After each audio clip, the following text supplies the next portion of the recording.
Well, ladies and gentlemen, welcome to a funky little story game. Short one. We're going to play the whole damn thing. Well, as far as we can. And this game is called Little Girl on Earth Asking Why She Asking Why. Now, what is our name?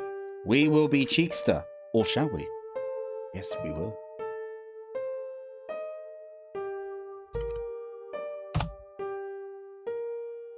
She will wake up on the beach. She will stand up and open her eyes. The story will end at the same place where it started. Great, Cheekster.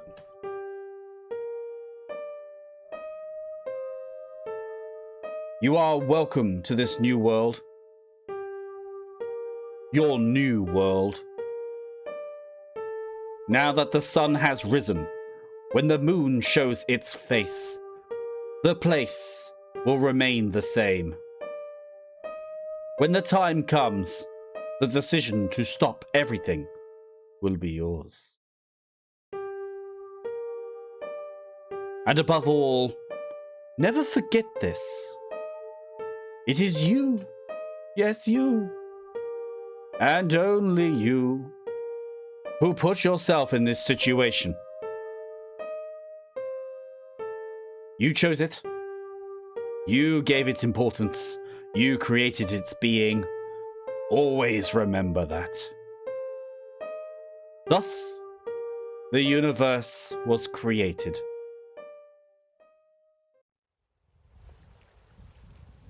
Sound of water. This smell, you recognize it well. It's the smell of the sea. The weather is really, really bad. The wind blows strongly against your face. It feels rather cold. And logically, a little girl is standing in front of you.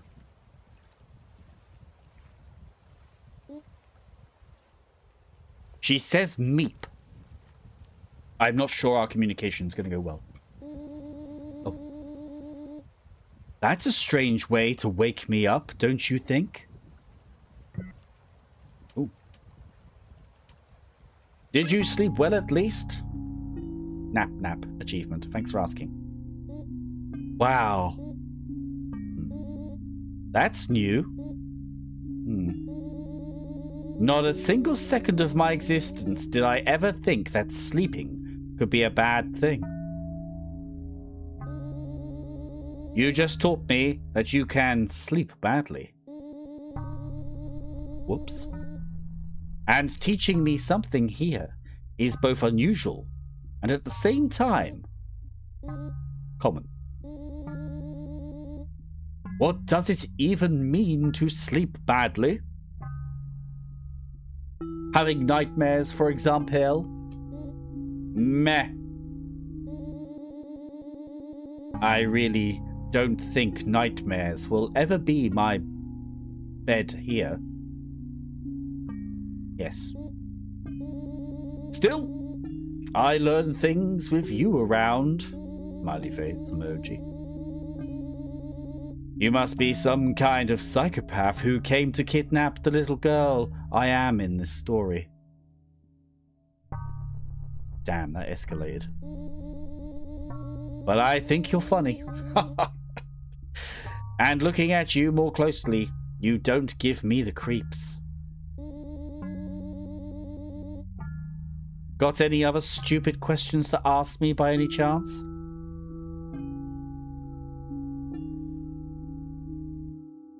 Who are you? My brain seems to ask me that sometimes, but I think knowing is beyond my strength. I mean, for a morning, it's a pretty annoying question too. Existential.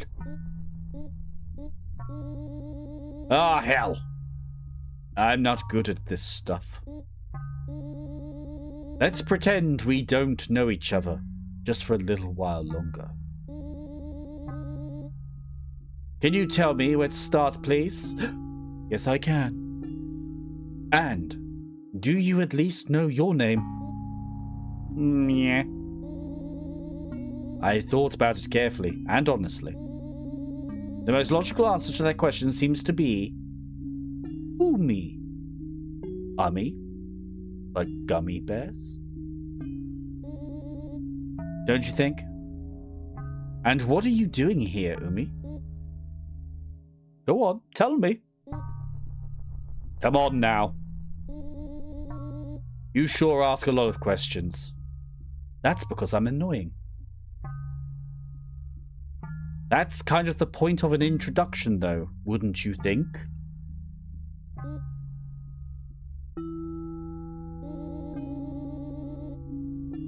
Am I the guest? Or the one welcoming you? Silence. Let's say that I'm the one welcoming you. Otherwise, we'll never get anywhere, and I hate it when conversations get awkward. This is a big effort for a child, you know. So be nice to me. Okay. Since you're 6, okay. The most accurate description of this pile of things around us, made of small, scratchy grains. Do you mean the beach, my love? And the large bucket of water in front of them is more commonly called, by most people on Earth in fact, a beach. She's just spitting facts. Since that seems logical and normal, let us grasp reality, why don't we? I suggest we call it a beach too, just to keep our story straight about reality. And that makes perfect sense to me, Umi. Yes. Let's say you had a choice. I could handle that. Go on. Yes. Alright, come on. The rules here are actually quite simple. There's rules. And they've been the same since the beginning. There was a beginning. I still remember them like it was yesterday. From my very first breath of air, I woke to a world that I do not know. From the moment I opened my eyes, you just have to live. Live? Live! Live? Live! Yes. Live.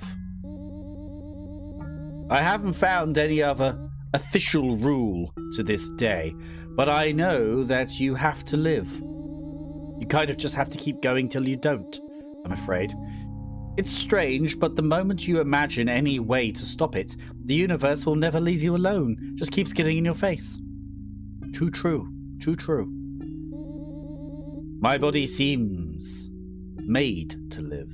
It is. Everything about our bodies seems to suggest we should stay alive, except the unusual situation that our brains control a code in our mind. Did you know that, Umi? And this code in our brain shuts us off when we're in a rather desperate situation, and the body saves us from suffering. But it disturbs me that my brain has a cheat code ready to press enter upon to just shut me down without my permission. Does that scare you, Umi? Child? Possibly. I don't know. You kind of just sprung into existence. Like a child. Anyway, moving on. It does everything to live. Live. It kind of does, yes. To survive. All the time. And how long are you going to keep ignoring it, Umi? How long? Don't play coy. You heard the question. Speak! Yes. I feel like I was a bit harsh then. I'm sorry, Umi. I just get passionate about these things. Umi, the world seems incomplete. We are in the Matrix. Some of these grains seem to have mutated and changed color. But don't imagine anything cool about it. No. Taper your expectations.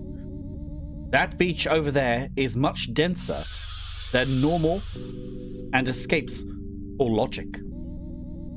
It completely escapes my understanding. Anxiety rises easily here. The times I try... Could you stop screaming, buzzard in the trees? The times I tried to venture into it were never good experiences. I feel like I keep nothing from them except a vague traumatic memory. It's like an answer trying to reach me, like a message the beach is sending me. But my brain will probably never accept. I even feel like I already exploded there. Just looking at it.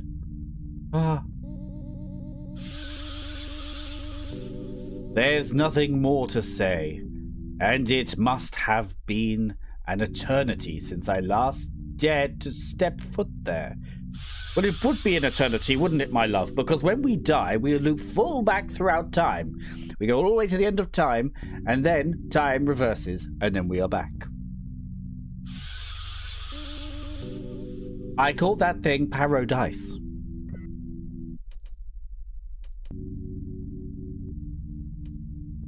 Sorry. That's really creepy. I'm sorry for bringing that up. I didn't think it could be so... Like I told you, nothing good comes out of it.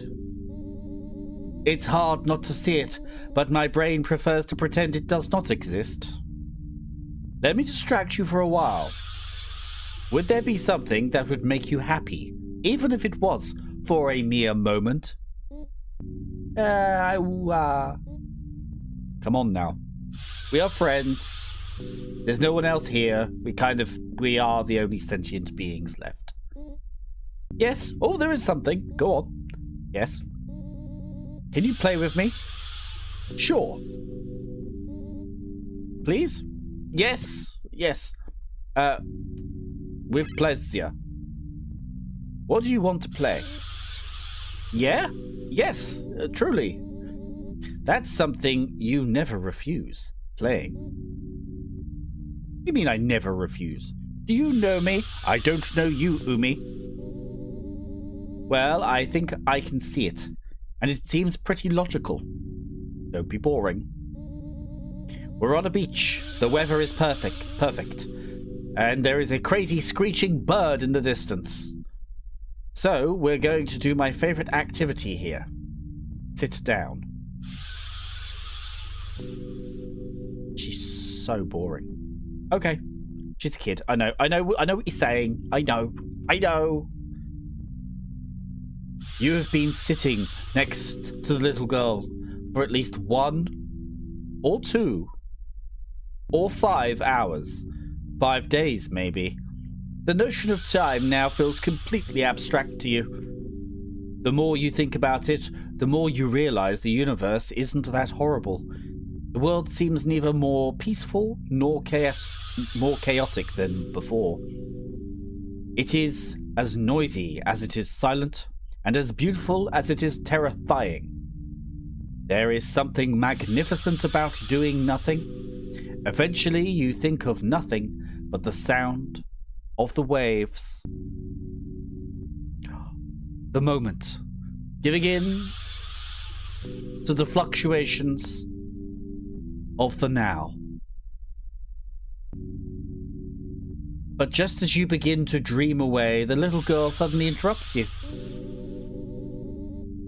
Do you know the story of the very small ant? Yes. An old story my mother must have told me, I assume.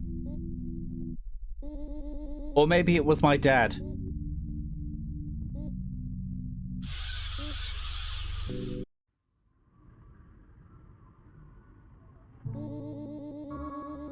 It's the story of an ant so small that all it could do was observe the vastness of the world around it.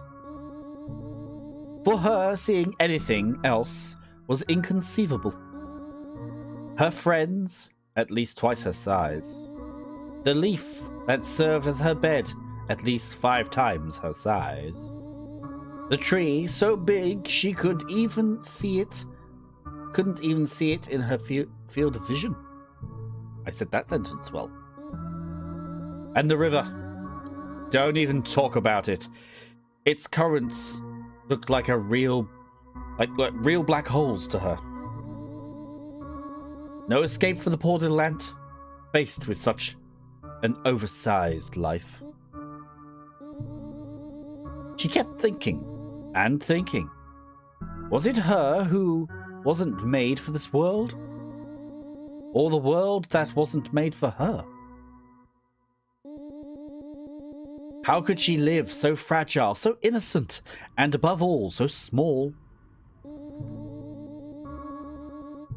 And by thinking too much, lamenting, and crying every night, the mere idea of what her brain might look like made her panic. Her existence slowly consumed her in the void of the vastness. Maybe dying would help me think less.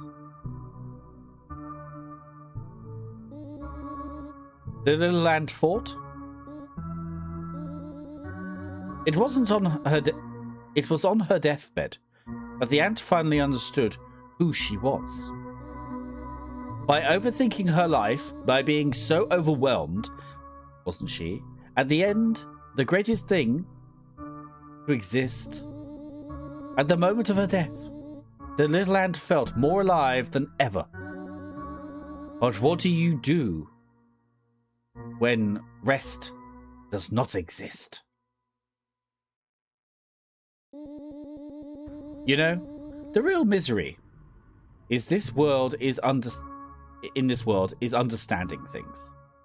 Trying to label, trying to control, trying to put your power upon other things in a way to assuage your fear and anxiety. I thought being careless was the solution. Obviously, it was the first thing I went to. But I realized that the second you become aware that you are breathing, you are forever trapped. Damn. I don't know how or why, but we are doomed. And you and I both overwhelmed by all of this. I know it turns out there isn't such a big difference between us after all. It's mostly about who will enjoy thinking the most. Who will want to discover more? Who will stop first? And above all, who will be the most afraid? Meanwhile, fragile little things like me often end up breaking. Sadly.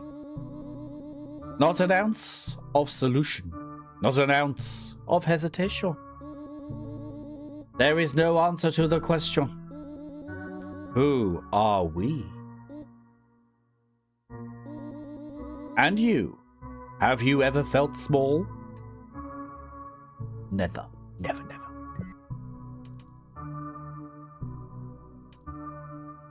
What was the end again? And what about you? Umi, everything fades.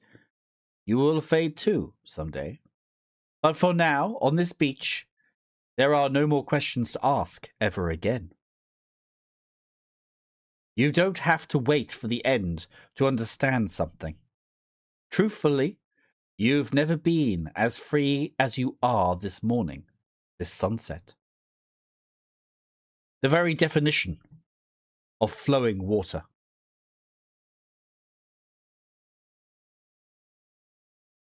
If you don't know who you are, then create the answer to that question yourself. Have fun, Umi. Who do you want to be? She doesn't know. That's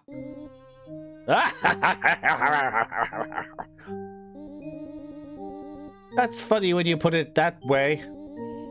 I'd like to be dramatic, but for once, it doesn't sound so bad. Answer accepted. Let me think now. Oh dear. She's thinking. You know what? I think I've thought enough here. So from today until my next awakening, I've decided to be a little girl on the beach. Ah, perfect. Exactly what you could do. And have you ever tried going into the water? Yes, several times, in fact. You know very well that I hate it. Alright, I won't throw you in again for fun. But have you ever tried going into the water as a little girl on the beach? No, never. Do you think that would change the fact that I don't like water? I don't think the little girl on the beach loves the water. I know her. She'd rather be on the beach, I guess. Yes, but when the little girl on the beach enters the water, she turns into a little mermaid. All you have to do now is transform. The little girl on the beach wonders if a mermaid can drown too. Do you want me to drown? No. You think a lot for a child. It's actually annoying. That's true. It so is. But you know, children are capricious too, like pixies. Be warned. The little girl on the beach is very capricious. So let me have my whim and come play with me, Cheekster. There we go. What's happening? Okay, off she goes. She's frolicking. Umi walks away. She is happy, or at least she seems to be. Dancing, playing the role of little girl on the beach. It may be the first and last time you see her like this, but it makes you smile. A kind of pride. Am I her dad? I can't tell. Like a father watching his daughter. Knew it. And yet, you already know it. I do. Life will not often be so gentle, with the little girl on Earth asking why. She's asking why. Beach. Okay, so she's gone to bed. Should we put a blanket on her? Umi is just fine tonight. That's got to be a lie. She falls asleep peacefully. Or at least, it seems that way. Needs a blanket. I've never met a girl whose feet don't get cold. Is she hugging? Cat. Is that a cat? Good night, Umi. Sweet dreams of being the little girl on the beach.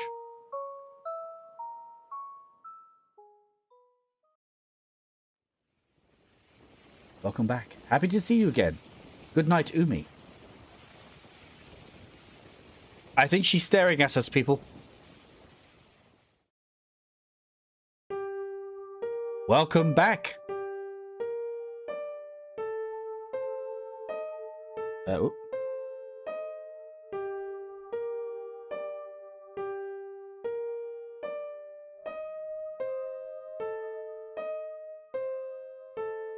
She will wake up on the beach.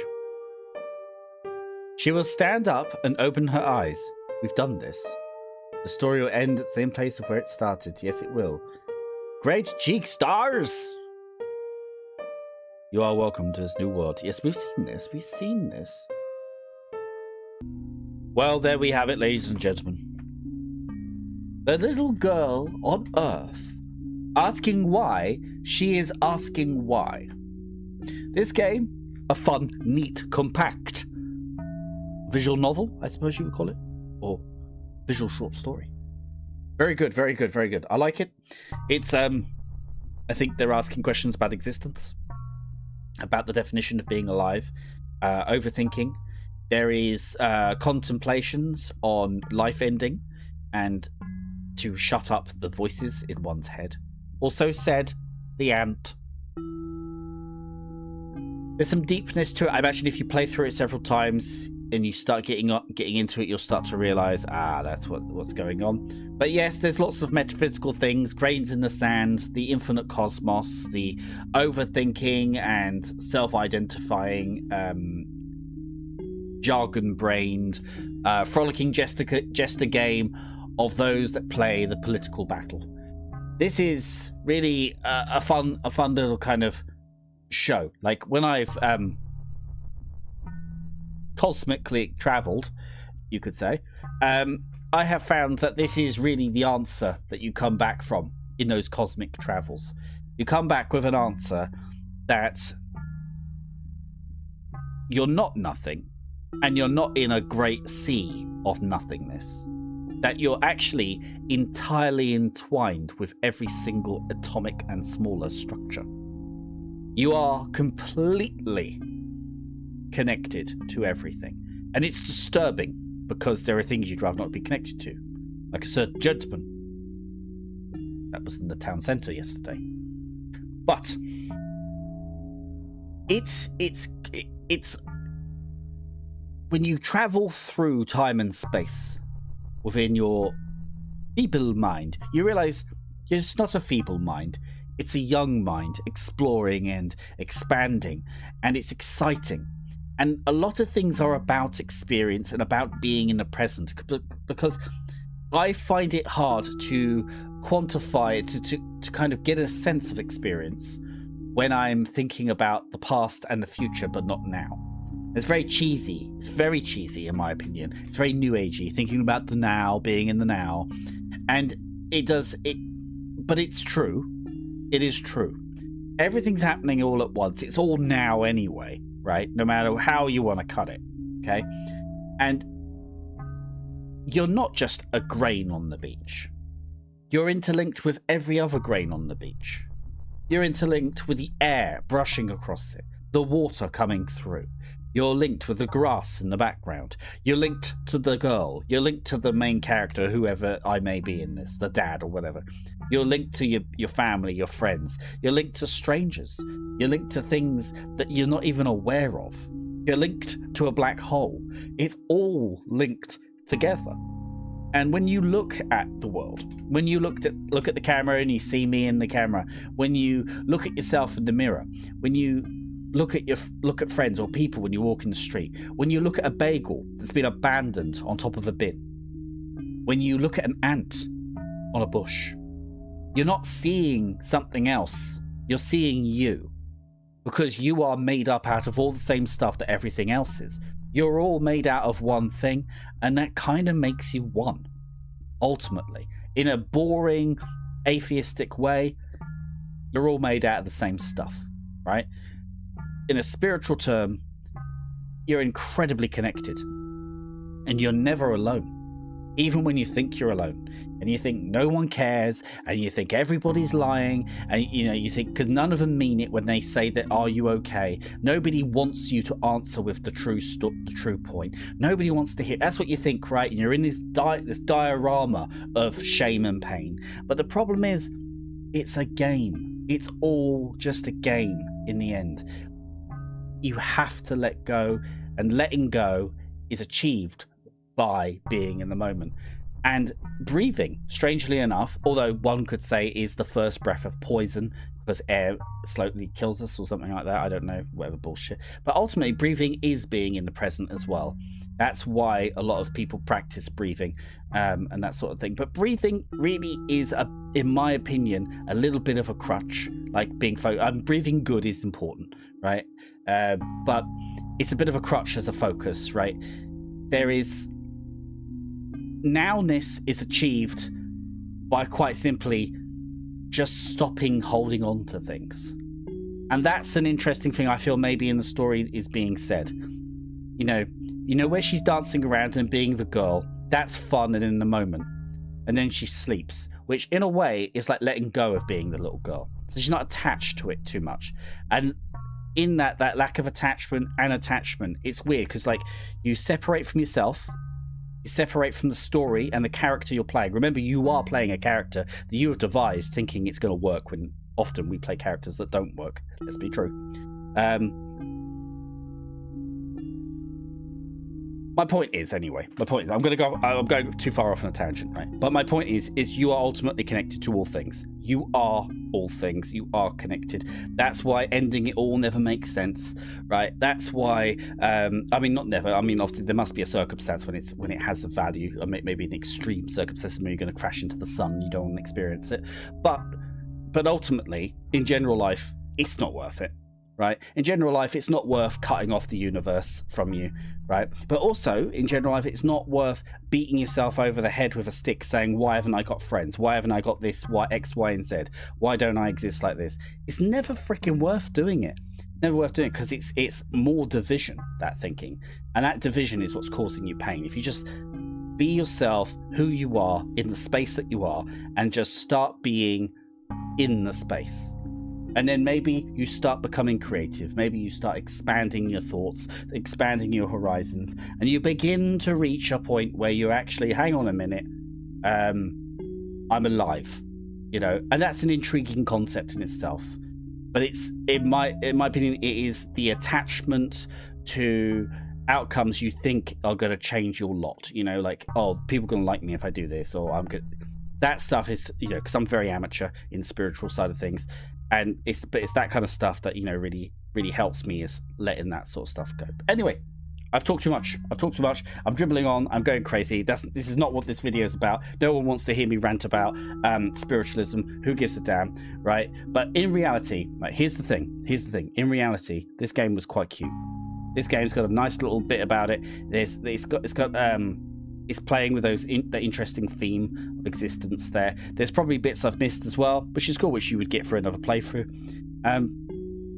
Very cheap game, very good. They sold a bunch of copies, got over 1,000+ copies sold, which is very good for these games. Very good, very impressive. They should be very proud of themselves. It's a great achievement.